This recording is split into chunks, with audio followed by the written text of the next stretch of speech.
Бүсгүн байгуулагч Ахтар маань үүнтэй за андууд найзлуудууд за дүүндэр маань мэгшин тухайны тамирчид маань бүгд хүрсэн юмараа сайн байна. Яг 15 жилийн турш 26 аврал төрсэн байдаг холимог дулааны. Кикбоксын одоо 8 авраг төрсэн байдаг. Нийт манайх 34 аврагтай.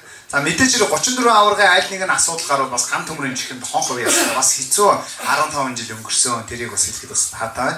За мөн одоо би өнөөдөр тулааны бас бие хамгаалах хурлын мэдээж хэрэг одоо муухайгаар хэлэх юм уу бол овоо босгоогүй шаазгаа юу суух гэж тулааны урлагийн эхлэегүй бол энэ аваргууд яалаа гэж энд байх вэ гэж би хэлж байгаа юм.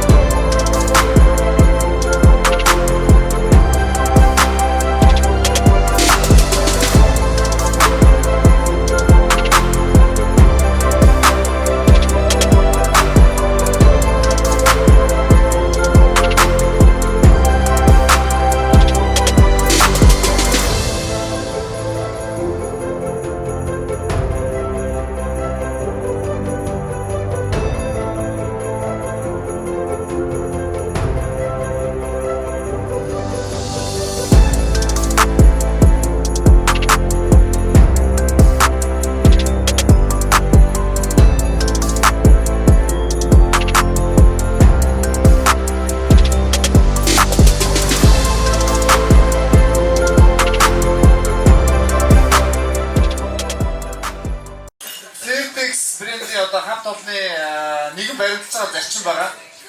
Авиас чадвараа харуулаад дамжид үзүүлж байгаа залуучуудыг дэмжиж спонсорлно. Фердексийн гол зорилго бол бие биш бид гэдгийг нийгэм түгэх. Спортод хайртай дуртай залуучуудаар дамжуулж бие биш юм аа энэ бид яагаад бид гэж ярьж байгаа гэхээр тамирчны ардууд мэдээж хамгийн дөрөв дасгалжуулагч байдаг. Дараа нь гэр бүл хамт олон клуб байдаг. Тийм учраас олон мундаг тамирчдыг бэлдэж төв дэлхийн аврах Монгол улсынхаа нэрийг дэлхийд гаргаасаа гэж хүсэж байна.